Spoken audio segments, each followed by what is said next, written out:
Ever wondered how a computer can tell whether a video is real or whether someone's face, voice, and words were completely generated by AI? Today on Knowledge Hub, we're looking inside the technology behind deepfake detection. And it does not work like a human simply looking closely at a video. A deepfake is usually created using deep learning models such as autoencoders, GANs, diffusion models, or neural rendering systems that learn how a person's face moves, how their mouth forms words, and sometimes even how their voice sounds. To detect one, deepfake detectors look for tiny mistakes left behind by the generation process. The first layer is visual analysis. The system breaks the video into frames and studies skin texture, eye reflections, hair edges, teeth, shadows, lighting direction, facial landmarks, and how the face blends into the background.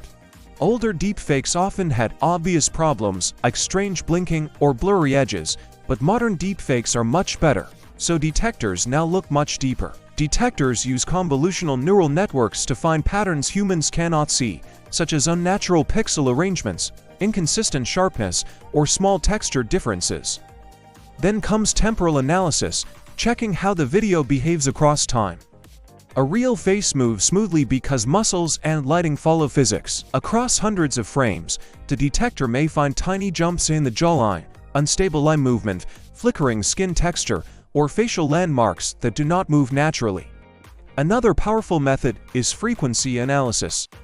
AI-generated media can leave unusual patterns in the high-frequency details of an image, especially because many generation models build images through upscaling, compression, and reconstruction. Detectors examine the image using techniques like Fourier analysis or DCT analysis, looking for artificial patterns that are not produced by a real camera sensor. Some systems also look for camera fingerprints. Real cameras create sensor nose, motion blur, and lens distortion. Though when a face is swapped, those traces become inconsistent, like two different cameras were used. Deepfake detection can also use biological signals. In real footage, tiny color changes in the skin reveal blood flow, a technique called remote photoplethysmography, or PPG. The changes are extremely subtle, but they happen naturally with a heartbeat. If a synthetic face has no consistent pulse signal, or show impossible pulse patterns, that can be a warning sign. Audio deepfake detection works in a similar way, but instead of pixels, it studies sound waves. A voice detector may analyze spectrograms, pitch, phase patterns, breathing, mouth sounds, consonants, emotional rhythm, and whether the voice matches the speaker's natural vocal signature. For video calls and speeches, multimodal detection becomes even stronger because the system compares audio and video together. If the mouth shape does not perfectly match the spoken sounds, or the emotion in the voice doesn't match the facial expression, the detector flags it. But here is the important part. Deepfake detection is not just one magic button that says real or fake.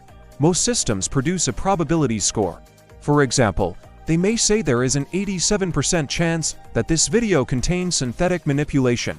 That score is usually combined with metadata analysis, upload history, account behavior, compression checks, and sometimes human review.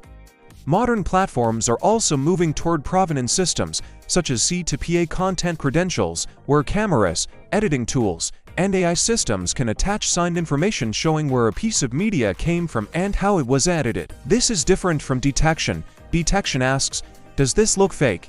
Provenance asks, can we verify where this came from?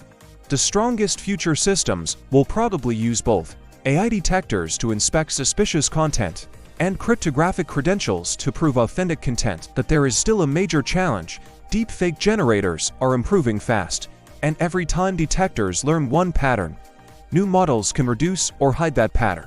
Social media compression can also destroy useful clues, and a detector trained on one type of deepfake may fail against a newer model it has never seen before. So, the real goal is not perfect detection, but layered verification, visual analysis, audio analysis, temporal consistency, biological signals, metadata, provenance, and human judgment working together.